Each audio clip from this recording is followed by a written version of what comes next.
Noticias tiene durante las 24 horas esta programación especial de todo sobre el coronavirus. Todos los aspectos que esta pandemia ha originado en el mundo, aspectos que tienen que ver con la vida política, con la vida económica, con la vida de salud, con lo que es relaciones humanas, con la sociología, con todo lo que tiene que ver esta pandemia. Usted la tiene aquí en RPP Noticias las 24 horas del día.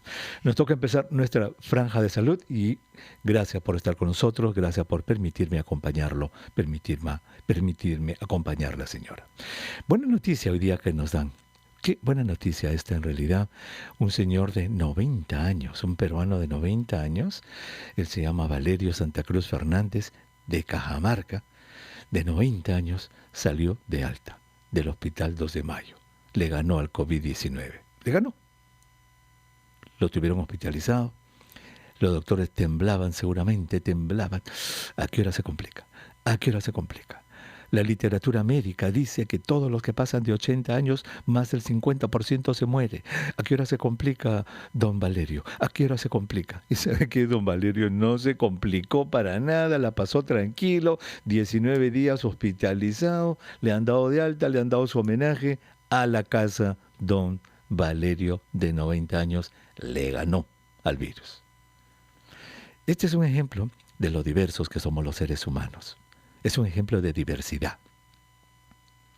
Así como los bebés y los niños se infectan, pero no se complican, la mayor parte de los adultos mayores se infectan y sí se complican. ¿Qué ha permitido que don Valerio no se complique?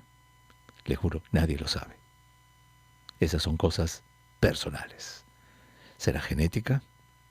¿Será que él estuvo alguna vez expuesto a algún tipos de resfrío, corona, porque recuerda que los coronavirus ya existen desde hace mucho tiempo y causan los resfríos? ¿Será que alguno de los múltiples resfríos que él tuvo en su vida de alguna manera lo protegió contra este nuevo coronavirus en lo que se llama una protección cruzada? ¿Quién sabe? Nunca vamos a saber. Pero ahí está, lo venció. Es que así somos los seres humanos, señor, señora. Somos diversos en todo. Diversos en inteligencia, diversos en color de piel, diversos en el tamaño, la talla, diversos en todo. Y lo hemos hablado en este programa, diversos en nuestras inclinaciones sexuales, o sea, en todo. Así somos los seres humanos. No existen cosas binarias en medicina, en la vida. No existe que, este siempre se va a complicar y este nunca se va a complicar. No existe que este es siempre así o siempre asá. No, así no es la biología. Y ahí está el ejemplo. 90 años y va a pasarla con su familia. Y no se va a cansar de contarlo porque estoy seguro que lo van a entrevistar de todo lado a don Valerio, ya lo vamos a conocer y no va a faltar la pregunta de rigor. Don Valerio, ¿qué hizo usted durante su vida? Cuéntenos, denos el secreto para haber aguantado. Y don Valerio, ¿qué dirá? Pues comido rico cuy en Cajamarca, buen queso de Cajamarca. ¿Qué nos irá a decir don Valerio? Pero es una excelente noticia. En otra noticia de salud hoy día, esta noticia viene de Moyobamba. Y es una noticia muy interesante. ¿Sabe por qué? En Moyobamba, en el hospital de E-Salud, se dio a conocer el caso de una mamá, una señora, que también la habían transferido de Nueva Cajamarca al hospital que se llama Hospital 1 Alto Mayo de Salud en Moyobamba. Ella dio a luz y cuando le hicieron la prueba, ella es asintomática. No tiene síntomas, pero le salió que tenía el COVID. Es una prueba de sangre que le han hecho a ella, la prueba serológica. Y cuando le han hecho la prueba al bebito, el bebito también ha mostrado que tiene prueba serológica positiva. Y esto entonces se interpreta como que el bebé se contagió dentro del útero de la mamá. Y al contagiarse dentro del útero de la mamá, en respuesta, recuerda que la prueba serológica lo que indica es la respuesta del cuerpo ante el contagio, el bebito empezó a producir inmunoglobulina G y eso es lo que han encontrado. Y obviamente Tenemos aquí el comunicado de prensa de salud que dice que sería el segundo caso del mundo. En realidad son varios ya. Hemos buscado literatura médica, ya son varios. Niños que incluso estos han nacido con la prueba rápida positiva. Y en otras series en China han encontrado bebitos recién nacidos con el virus en la nariz. Mire usted. O sea que esto abre todo un capítulo grande de que, al igual que muchas otras enfermedades infecciosas, este virus sí sería capaz de pasar de la madre al feto a través de la placenta. Así se habría contagiado este bebé. Así que vamos a tener más detalles de estos en otro momento para conversar, pero mire usted la situación de un señor de 90 años que vence al COVID-19 y de una mamá que da a luz un bebé en Moyobamba y el bebito se habría infectado dentro del útero. Pero ahora vamos a hablar, ¿sabe de qué, señora? Vamos a hablar, ¿sabe de qué, señor? Vamos a hablar de salud pública. ¿Qué le parece? ¿Se acuerda que en este programa hemos explicado tantísimas veces de la importancia de la salud pública? Y hemos dicho cómo esta pandemia está siendo manejada por especialistas en salud pública. Y yo creo que una de las grandes cosas que va a dejar esta pandemia es la revalorización de los especialistas en salud pública. ¿Verdad? Porque hasta antes de esto, a ver, dígame usted, señora, señor que está escuchando el programa, cuando hablábamos de medicina, hazañas, proezas, siempre era el cirujano que logró separar la cabecita de 2 bebitos siameses. ¡Qué buen cirujano! ¡Qué buen sistema de salud! Y los pobres salubristas, los que hacían salud pública, nadie les hacía cosa. Esta pandemia está siendo manejada por la gente de salud pública. Y vamos a conversar con un médico especialista en salud pública. ¿Sabe para qué? Para que usted en su casa hoy día pueda entender qué es la salud pública. ¿Qué importancia tiene la salud pública en la vida diaria? Él se llama Mateo Prochaska, está en Londres y nos atiende hasta ahora. Mateo, qué gusto de saludarte. Muy buenas tardes aquí, buenas noches para ti. Muy buenas tardes, doctor Huerta. Muchas gracias por recibirme en su programa.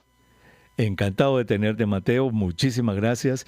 Tú eres una persona a quien hemos conocido, no te conozco personalmente, ahora tengo el gusto de hablar contigo por los medios sociales, por el manejo tan bueno que haces tú de lo que son los datos, las estadísticas, para la gente que está interesada en esto. Esa es la virtud tuya y ahora quiero que nos expliques en un momentito, mi querido Mateo, cómo te inclinaste a la salud pública, porque quiero que nuestros oyentes entiendan lo que es la salud pública. ¿Te parece? Vamos a tomar una pausa, Mateo, y vamos a regresar tú desde Londres, nosotros desde Washington y nuestros oyentes en algún lugar del mundo escuchando RPP Noticias, confianza por todos los medios. No se vayan, regresamos. Esta es la franja de salud de todo sobre el coronavirus, la programación especial que tiene RPP Noticias para usted. Soy el doctor Huerta, Elmer Huerta, y aquí son las 4:50 de la tarde. En Lima son las 13:50 de la tarde y en Londres son las 9:50 de la noche y nos atiende Mateo Prochaska, que él es médico especialista en salud pública y con él vamos a conversar de salud pública. Lo presentamos en el segmento anterior. Mateo, nuevamente gracias por estar con nosotros. Como te dije en el segmento anterior, al finalizar, Mateo, quiero que nuestros oyentes entiendan el valor de la salud pública, qué cosa es la salud pública y diferenciarla obviamente de la salud individual. ¿Cómo defines a tu estilo? Porque cada profesional de salud pública tiene su propia definición. Para ti, ¿qué es la salud pública, Mateo? Es una buena pregunta. Yo creo que la salud pública es una forma de resolver problemas que tienen que ver con el bienestar de las personas. Y es una forma de resolver problemas enfocada en el bienestar y en la salud entendida no solamente como la falta de enfermedad, sino como la presencia de las posibilidades que nos permiten desarrollarnos como individuos y como sociedad. Pero el enfoque, por supuesto, está puesto en salud, ¿no? Entonces, la salud la salud pública es este approach multidisciplinario a prevenir enfermedad, a mejorar la calidad de vida de las personas y a prolongar la vida de las personas.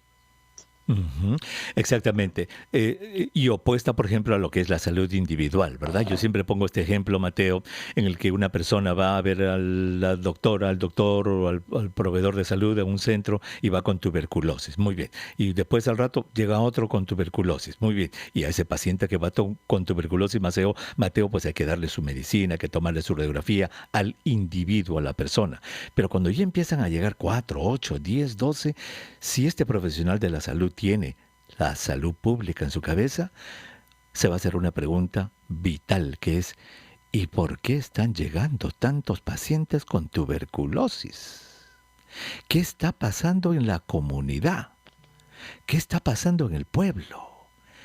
Y como tú bien dijiste, Mateo, la salud pública es la que se encarga de la salud de un grupo social, de un grupo comunitario. Puede ser un distrito, puede ser una región, puede ser un país, y a eso es que te dedicaste tú y también a eso me he dedicado yo. Mateo, cuéntanos la historia. Tú escribiste algo muy lindo acerca de por qué te dedicaste a la salud pública. Cuéntanos un poquito de tu formación. Tú eres médico, fuiste a la Escuela de Medicina en Lima. Cuéntanos un poco de tu formación. Sí, claro, gracias. Yo soy médico, estudié en la Universidad Cayetano y Ujú, siempre tuve muchísimo interés desde muy temprano en la universidad por las enfermedades infecciosas, ujú, porque siempre tenía la sensación de que siendo una persona a la que siempre le interesaba muchísimo ver que sus pacientes se recuperaban, un poco de romantizando esta idea de la medicina en donde ujú, las personas caminan nuevamente, ¿no? Que es algo que luego cuando uno estudia medicina se da cuenta de que no es lo que siempre sucede, ¿no? Pero ujú, cuando uno trabaja con enfermedades infecciosas, sobre todo tenemos personas jóvenes, por ejemplo, que pueden tener infecciones muy agudas y están muy deterioradas, y luego al darle tratamiento antibiótico, la recuperación es tan, tan dramática y tan drástica que uno realmente cree en esa medicina y cree que uno está haciendo el diagnóstico y logrando ayudar a esta persona, ¿no? Entonces, ujú, las enfermedades infecciosas me parecieron siempre fascinantes por ese lado y fue con ujú, esa actitud que yo empecé mi internado, mi último año de medicina, ujú. en el pabellón de medicina tropical, en el Hospital Cayetano, en donde teníamos pues, gran cantidad de pacientes con distintos tipos de infecciones y por ahí vinieron algunos pacientes a los que no pudimos ayudar por distintas cosas del sistema, ¿no? Sistema, Fue un poco sistema. a Ahí partir está de la eso. palabra clave. Continúa. Has dicho la palabra clave para nuestros oyentes. El sistema no permitía ayudar a todos. Sigue. Ujú, Exacto, entonces es frustrante cuando, sobre todo cuando uno es un médico muy joven, pues, ¿no? Que romantiza un poco esta idea de la medicina, que piensa que va a poder realmente traducir todos estos conocimientos que después de años y años estudiando medicina, uno quiere implementar para ayudar a las personas a darse cuenta de que a veces, por supuesto, hay veces en que uno tiene que enfrentar que hay cosas que no se pueden hacer, ¿no? Que a veces la enfermedad nos gana y en ese sentido el médico también es a veces una persona que acompaña a las personas a morir, ¿no? Pero esos son algunos de los casos. Hay otros casos en los que no, en los que hay vidas que pueden ser salvadas. Y cuando esa muerte puede ser prevenida, pero el sistema no lo permite, es ahí que entramos en salud pública. Es ahí que decimos, ¿cómo hacemos de este hospital un hospital mejor, un hospital que en donde los pacientes, digamos, en donde la distancia desde el carro de resucitación hasta el cuarto del paciente es tan pequeña que si el paciente tiene un paro cardíaco, de inmediato podemos ayudar al paciente y sacarlo del paro cardíaco, ¿no? ujú, Es evitar ujú. este tipo de problemas, a veces que suenan sencillos o operativos, que realmente se traducen no en salvar una, sino en muchas vidas a la vez. Y creo que ese fue mi enfoque, ¿no? Decir, mira, puedo de repente utilizar mi conocimiento y mi entrenamiento en un campo que puede tener mayor impacto y que quizás en el Perú necesitaba todavía fortalecerse mucho más, ¿no? Ujú. O sea, tú fuiste de la formación médica tradicional que nos dan en el Perú. Yo estudié en San Marcos, tú estudiaste en la Cayetano y hay muchas otras facultades de medicina que está centrada en el enfermo, en la biología, en la enfermedad, en el tratamiento, en la radiografía, en la biopsia, en el paciente. Tú hiciste esa transición de ese tipo de formación a ver la cosa macro, la población. ¿Y qué fue lo que te desencadenó y te despertó? Yo te cuento la mía brevemente. Yo era cancerólogo en el Neoplásicas, en el hospital de Alinén, y un día ya me empecé a dar cuenta de que todos mis pacientes se morían, porque llegaban con cánceres avanzadísimos. Hasta que un día llegó una señora, Mateo, en un charco de sangre, en una camilla, y era un cáncer del útero. Cuando yo intenté poner mis dedos en su vagina, no entraba mis dedos porque había un tumor gigante. Y cuando le preguntó a esta mujer si sabía lo que era el Papa Nicolau, me dijo que era algo que los médicos hacían en la garganta. para las infecciones. Y Mm. cuando le pregunté a esta misma mujer si había visto las últimas telenovelas de moda, me dijo que sí, y me dijo toda la trama de Simplemente María. Allí fue donde yo me di cuenta, Mateo, que estaba en la zona equivocada, que lo que yo necesitaba hacer era la salud pública del cáncer. Y ahí fue donde decidí emigrar y decidí hacer lo que es la salud pública del cáncer, que es lo que hago ahora. ¿Ve? Un caso para mí me desencadenó eso de que, ¿qué hago aquí? ¿Qué hago aquí? ¿Qué pasó contigo? ¿Tuviste así un momento estrella, digamos, que te dijo, esto no es para mí la salud individual? Sí, y lo recuerdo, sabes, muy claramente, porque me acuerdo alguna vez estar yo parado en el pabellón de medicina tropical por presentar a un paciente que era un paciente que yo veía con mucha frecuencia y que lo teníamos así un buen tiempo esperando una operación, ¿no? Y me acuerdo haber pensado en un momento, yo he nacido para esto, o sea, yo he nacido para ser un médico infectólogo, o sea, yo he nacido para tratar infecciones, para trabajar con estas cosas, porque me sentía tan apasionado y tan alineado con la carrera, ¿no? Y un poco más contando la historia de este paciente se llamaba Rubén, era un paciente que habíamos tenido nosotros en el piso de medicina tropical por varias semanas, había tenido tuberculosis y había recuperado muy rápidamente las complicaciones de esta tuberculosis particular que tenía, que era una tuberculosis de tipo neurológico, es decir, le afectaba la capacidad de mover brazos y piernas, ¿no? Y, y recuperó ese lado, pero había también un compromiso pulmonar que hacía que a veces tosa con un poco de sangre, y eso se podía arreglar con una operación complicada, pero al mismo tiempo que se podía hacer y podía salvarle la vida, porque el riesgo era que esta persona, que Rubén, sangre inmediatamente, ¿no? Y yo me acuerdo estudiando su caso y pensando cómo puede ser que se haya resuelto la parte del cerebro, pero no la parte del pulmón, y qué podemos hacer para ayudarlo, ¿no? Y un poco eso, esperando la sala de operaciones, hubo un fin de semana de esos que uno piensa, voy al hospital 3 horas y luego regreso a casa con familia, y ese no fue el caso, ¿no? Lamentablemente Rubén ese día falleció de manera muy súbita frente a mí, frente a su familia y otros compañeros del hospital. Yo tuve un equipo espectacular en el hospital en ese momento, trabajamos juntos, ¿no? Y me tocó a mí hacer la resucitación, no funcionó la resucitación y fue un momento muy sensible para mí porque yo consideraba a este paciente uno de esos pacientes con los que a veces uno se encariña. Porque uno prácticamente vive en el hospital, es imposible mantener esa pared de no relacionarse un poco con el paciente, o sea, como amistad, ¿no? Y bueno, fue una experiencia que marcó mi vida porque perdimos a este paciente por una huelga médica, o sea, porque el sistema no estaba funcionando. El sistema no estaba funcionando.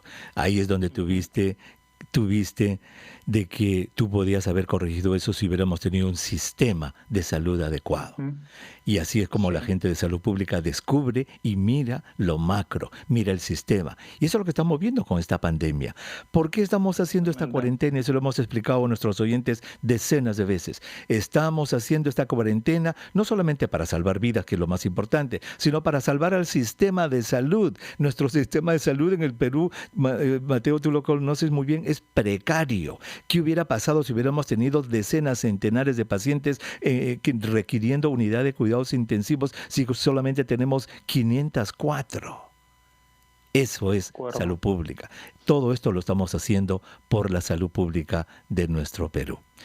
Mateo, qué interesante tu historia. Tuviste la luz cuando se te murió un paciente entonces que se murió innecesariamente porque el sistema de salud no permitió que él siga viviendo.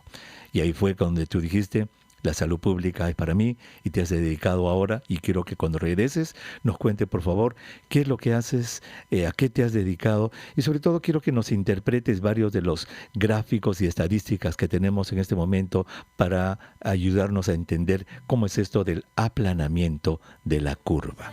Regresamos, no se vayan. Estar con nosotros, esta es la franja de salud de la programación especial que tiene RPP Noticias, todo sobre el coronavirus. Soy el doctor Elmer Huerta en Washington.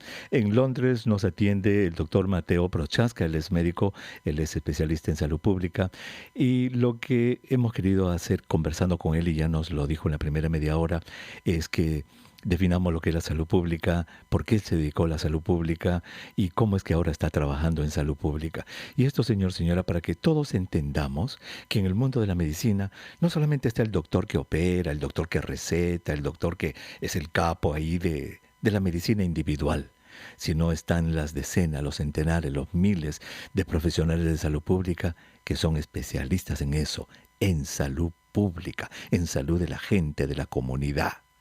Y esta pandemia está siendo manejada por especialistas en salud pública. Aquí los colegas cirujanos, los colegas sí están viendo a los pacientes que van a la unidad de cuidados intensivos, a los pacientes que se complican, los están viendo algunos especialistas. Pero los cirujanos del corazón están descansando, los cirujanos gastroenterólogos están descansando. En cambio, los especialistas en salud pública, ellos son los que están llevando esta pandemia. Mateo, entonces, gracias por habernos contado en la primera parte del programa cómo es que tú te inclinaste a la salud pública. Ese tu paciente Rubén, que se murió innecesariamente porque el sistema estaba tan malo que permitió una muerte inútil. Y tú dijiste, aquí, esto es lo que yo quiero hacer, la salud pública de las enfermedades infecciosas. ¿Qué pasó después? ¿Te fuiste a Londres? ¿Cómo fue eso, Mateo? Gracias, doctor. Sí, creo que la experiencia que yo tuve no es una experiencia única. Yo creo que usted puede hablar con cualquier médico peruano, cualquier doctora peruana y todos tenemos experiencias de ese tipo. Usted también compartió una parecida, ¿no? Uh-huh. Y creo que a todos nos motivan o nos cambian de maneras distintas. Y yo creo que algo que a mí me chocó mucho cuando eso sucedió fue que en lugar de yo motivarme a decir sigo para adelante y decir sigo estudiando medicina, practicando, salvando vidas, tomé una pausa. O sea, dije, yo no puedo seguir siendo cómplice de este sistema.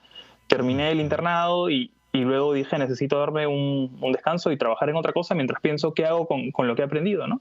Y fue así que descubrí la salud pública y la salud global. Tuve la suerte de empezar a trabajar en investigación en enfermedades infecciosas, que era un ángulo dentro de mis intereses de las infecciones, pero un poco dando el paso hacia el lado y más viendo la parte académica, la parte de generar la información que hace que las personas que están manejando pacientes decidan si usan tal o cual antibiótico, ¿no? O si hospitalizan al paciente o quizás lo manejan en casa. Entonces, generar esa información me pareció interesante. Y fue a partir de eso que encontré la salud pública y la salud global. Trabajé en Perú 5 años y luego vine a hacer una maestría en control de enfermedades infecciosas, específicamente aquí en Londres. Y se me presentó la oportunidad de seguir trabajando con la universidad luego de eso, y luego empecé a trabajar para el gobierno británico viendo específicamente salud sexual en Londres y en Reino Unido, que es lo que hago actualmente. Y coincide que a pocas semanas de empezar el nuevo trabajo con el gobierno empezó a pasar lo del coronavirus. Me jalaron para apoyar con el trabajo del coronavirus y vengo haciendo eso entre que hago mi trabajo regular y apoyo a la respuesta de coronavirus desde enero aproximadamente, cuando hubo los primeros casos en China. Sí. Entiendo. ¿Y también estás colaborando con el gobierno del Perú, tengo entendido? Sí. Con el gobierno británico. Estoy trabajando con el gobierno británico aquí en Londres. Y con Perú estoy haciendo, más bien a partir de esa situación fue que entré muy fuerte en redes sociales a empezar a compartir gráficos, a empezar a compartir los pocos meses de experiencia que yo llevaba por delante habiendo manejado esta respuesta en Reino Unido versus Perú. Sucede que esta es una epidemia en la que nadie realmente es completamente un experto. Por supuesto que hay muchísimos expertos y yo no lo soy, pero con esos dos meses de adelanto, de saber cómo estaba funcionando la respuesta y haber estado leyendo acerca de eso por meses, me pareció que yo tenía cosas que compartir y que había gente que podía aprender y estar interesada, ¿no? Y no tengas duda que lo estás logrando. Los que te seguimos en las redes sociales esperamos con ansias los gráficos que tú pones, y eso quiero que le expliques un momentito a nuestros oyentes. Y dentro de la salud pública, ¿en qué área es la que tú has elegido como área de especialización, digamos? Creo que mi especialización llegó hasta control de enfermedades infecciosas, en el sentido de que por ahí he tenido excelentes investigadores y mentores que trataron de decirme enfócate en esta enfermedad o enfócate en esta, pero yo he trabajado en enfermedades tropicales de la piel, he trabajado en tuberculosis, en VIH por varios años también, en enfermedades por parásitos, y ahora estoy trabajando en enfermedades de transmisión sexual. Entonces no me he especificado en ninguna, pero siempre trabajando de la mano con programas de salud. O sea, siempre trabajando con programas que atienden personas. O sea, yo no logro alejarme por completo del beneficiario final, que son las personas que están en casa, ¿no?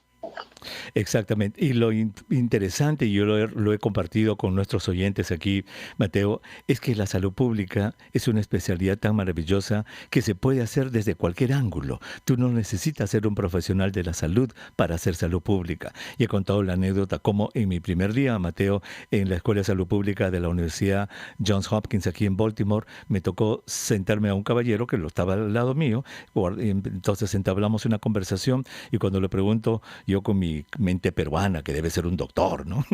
Le pregunto, ¿y usted a qué se dedica? Y él me dice, soy abogado. Y Mateo, eso me chocó. Dije, ¿un abogado en salud pública? Le digo. El tipo me mira como diciendo, ¿de dónde ha salido usted, señor? Me dice. Por supuesto. Y le digo, ¿cómo vas a trabajar en salud pública siendo abogado? Y mira lo que me dijo. Esa era la época de los 90, en que aquí en Estados Unidos estaba muy fuerte, Mateo, la lucha contra la industria del tabaco para lograr regulaciones de aire libre, de contaminación, restaurantes libres, etcétera, toda la enorme lucha contra el tabaco.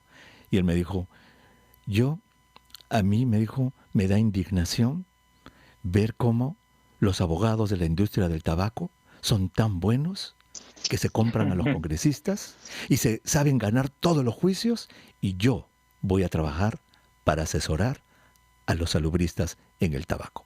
Ahí está. Mira, Mateo, un abogado haciendo salud pública. Y en esa clase encontré arquitectos, ingenieros, había de todo, porque todos podemos hacer salud pública y nuestros oyentes también pueden hacer salud pública manteniendo la buena higiene en la casa, manteniendo la buena higiene en el vecindario, dando de comer bien a sus hijitos saludablemente. Todos podemos hacer salud pública, Mateo, porque salud pública es una forma de vivir. Y a eso es lo que tú te has dedicado realmente.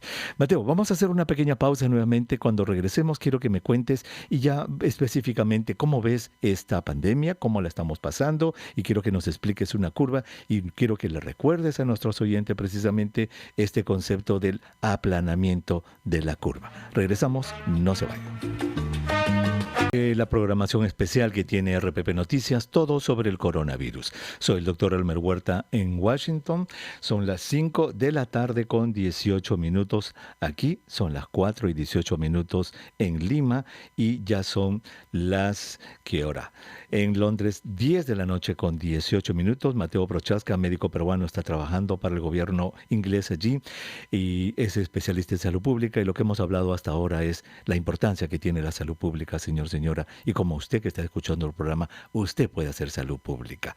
Y para los jóvenes que nos escuchan, si hay estudiantes de medicina, estudiantes de enfermería, de nutrición, de abogacía, de derecho, de lo que quieran, de periodismo, sería bueno que tomen unos cursos sobre salud pública. Los van a moldear como persona, porque cuando usted mira la salud pública, se queda enamorado de ella. Mateo, a ver, cuéntanos ahora, por favor, de esto ¿cómo ves la pandemia? ¿Cómo se está desarrollando la pandemia? Quiero que le expliques a nuestros oyentes qué cosa es esto de achatar, aplanar la curva y por qué es tan importante, porque esa es la razón de ser de lo que estamos haciendo y este esfuerzo enorme en el Perú y en el mundo. Por supuesto. Cuando hablamos de la curva, hablamos de la cantidad de casos nuevos que tenemos de COVID-19 cada día y dibujamos una curva poniendo la cantidad de casos nuevos en forma de barras, puntos y viendo cada uno de los días cómo ese número va cambiando. ¿Esto por qué es importante? Porque nos permite ver cuánta transmisión de COVID existe y nos permite ver si las medidas que estamos tomando están funcionando o no. Por ejemplo, cuando empezó la epidemia en Perú, nosotros no sabíamos si estos primeros casos que teníamos eran casos que habían sido traídos del extranjero y habían sido rápidamente contenidos, o si eran casos que se estaban generando ya como casos secundarios en la comunidad, transmisiones de repente en el mercado, en el transporte público, en los centros laborales. Entonces, la idea de hacer la curva al comienzo era ver si nuestra transmisión empezaba a tener ese crecimiento exponencial o no, si es que la transmisión había salido de las casas de las personas que habían viajado hacia la comunidad. Y da el caso de que sí sucedió. A pesar de que se tomó una medida de contención temprana, se hizo una cuarentena temprana para que las personas se queden en casa y por lo tanto las infecciones no salgan de esas casas y podamos controlarlas, no se cumplió bien con la cuarentena o quizás la cuarentena, incluso siendo temprana, se hizo un poco más tarde porque sabemos que el virus a veces no muestra síntomas, hay periodos de incubación, y el caso es que hubo transmisión comunitaria. Entonces, la curva, ¿para qué nos sirve ahora que ya estamos en una cuarentena y sabemos que hay transmisión? Nos sirve para ver, sobre todo en estos momentos, cuántos casos hay respecto a nuestra capacidad como sistema de salud para responder a esos casos. Entonces, nuestra capacidad es la cantidad de camas que tenemos en UCI. Como usted mencionaba, teníamos 504 camas en UCI. Al momento tenemos alrededor de 140 personas que están en camas de UCI, ¿no? Entonces tenemos un número de personas un número de camas que todavía no están siendo ocupadas según lo anunciado por el gobierno. Y hacer la curva todos los días nos permite ver si en algún momento necesitamos más camas UCI o si de repente la transmisión está disminuyendo y podemos empezar a retomar algunas de nuestras actividades. Se da el caso de que en Perú seguimos teniendo transmisión, seguimos lamentablemente teniendo un aumento en el caso de fallecidos y un aumento de la cantidad de personas que necesitan camas en UCI. Sin embargo, este aumento no está siendo tan rápido como hubiese sido si no hubiéramos tenido la cuarentena. Es decir, la cuarentena no ha funcionado por completo para disminuir la transmisión a cero, pero ha logrado hacerla más lento. Y eso es espectacular porque nos permite ganar tiempo y hacer que tengamos más camas en UCI y más personas preparadas y comprar insumos para que cuando las personas necesiten de estos cuidados puedan acceder a ellos y beneficiarse de ellos. Qué importante lo que has dicho, porque lo que has dicho en realidad es un premio para todos los peruanos y peruanas que en este momento nos escuchan y que se han, pues, como se dice, fajado la cuarentena, se han quedado en su casa, no han salido, la han respetado. Para todos esos miles, para esos millones de peruanos que han sabido respetar esta cuarentena, lo que tú nos estás diciendo, Mateo, es una especie de premio. Gracias a ese esfuerzo que han hecho ellos, es que hemos aplanado la curva. Y hay otro elemento que se llama las tendencias. Explícale a nuestros oyentes en qué consiste las tendencias, porque ustedes cuando están mirando las curvas hacen cálculos matemáticos, que no queremos entrar en esos detalles, pero allí ustedes miran lo que se llama tendencia. La tendencia, explícanos número uno, ¿qué es la tendencia y si la tendencia del Perú, de la curva del Perú, está yendo a lo beneficioso? Claro, cuando hablamos de tendencia vemos más o menos, es una apreciación del cambio de la curva, de cómo la curva va yendo más hacia arriba, más hacia abajo, ¿no? Entonces la tendencia de repente es un poco ese ángulo, esa inclinación que vemos en la línea que nos dice, mira, parece que estuviera yendo hacia arriba más rápido, parece que se está aplanando un poco, y es bueno hablar de la tendencia porque de ahí entramos a hablar del aplanamiento de la curva, que significa que la curva se pone más planita, se pone más horizontal, más pegada a la línea de abajo, que donde está la cantidad de días, y eso significa que la transmisión no está creciendo rápido. Una transmisión que crece rápido es una transmisión que se dispara hacia arriba. También depende del gráfico, ¿no? No vamos a entrar con detalle a los temas matemáticos, pero la tendencia básicamente es más o menos el patrón que vemos en los datos de día a día y lo que nos dice acerca de lo que podría suceder en los siguientes días. Entonces, nos permite más o menos aproximar qué está pasando. ¿Cómo la ves? ¿La tendencia al Perú es positiva? Yo creo que la tendencia en Perú es buena, es positiva en el sentido de que la transmisión no está siendo tan rápida como pensábamos. Por un momento estábamos, las personas que trabajábamos en salud pública y epidemiología, estábamos preocupados francamente por la poca cantidad de pruebas que se estaban realizando hasta ahora. Sin embargo, el Ministerio de Salud ha aumentado rápidamente la cantidad de pruebas utilizando las pruebas rápidas que ahora están implementando y se están detectando gran cantidad de casos, pero también se están descartando gran cantidad de casos porque todos los días vemos pruebas positivas y negativas. Eso significa que incluso al haber ampliado nuestra cantidad de pruebas, no tenemos tanta cantidad de positivos como hubiéramos tenido sin la cuarentena o como quizás hubiésemos tenido sin tantas pruebas. O sea, no, era como abrir una caja, no sabíamos qué había dentro de la caja. El hacer estas pruebas masivas nos da tranquilidad de saber que las cosas no están tan mal. Ahora, por supuesto que las cosas no están bien, estamos en medio de una pandemia y estamos a un tercio de nuestra capacidad en UCI. Y si vemos los datos, esta capacidad de UCI ha crecido, se ha duplicado o triplicado en cuestión de 1 o 2 semanas. Entonces, no sabemos si acá en 2 semanas más nuestra capacidad de UCI va a estar un poco estirada y ya está sucediendo que algunas personas, pues, incluso habiendo camas libres de UCI, no llegan al hospital por temas de acceso, que también se ven en salud pública, ¿no? Entonces, es un problema complejo. Exactamente. Entonces la tendencia es positiva. Si no se hubiera hecho esto, obviamente la tendencia hubiera sido de subida, hubiéramos tenido muchísimos más casos y esto. Ahora, sabiendo que las curvas, ¿verdad? Las curvas, perdón, antes de que vayan las curvas, para terminar lo que mencionaste de las pruebas, sabiendo que las pruebas moleculares o genéticas descubren al virus, que es importante saber quién está infectado, las pruebas serológicas son sumamente importantes porque al saber quién se infectó y quién tiene ya el efecto del virus, también nos abre otras puertas. Explícale a nuestros oyentes, por favor, Mateo, cuál es la importancia de combinar estas dos pruebas, la molecular y la serológica.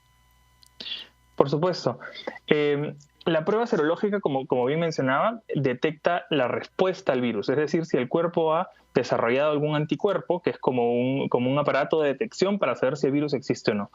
Y ese aparato no va a existir si es que no ha habido exposición al virus, si el virus no ha existido. Es tan específico como un candado y una llave, digamos. Entonces, si no encontramos una de las piezas, significa que no estuvo la otra, ¿no? Pero es una medición indirecta. Y a veces, pues los anticuerpos muchas veces los anticuerpos quedan después de la infección. Entonces, es posible que una prueba salga positiva, una prueba serológica, una de estas pruebas rápidas salga positiva a una persona que ya está recuperada, ¿no? Y de ahí entra un poco la discusión de si es adecuado o no. Como estamos en una etapa muy temprana de la pandemia y todavía no hay muchas personas que hayan sido recuperadas y que hayan generado defensas, la prueba todavía no sirve para detectar los casos nuevos porque es una enfermedad nueva.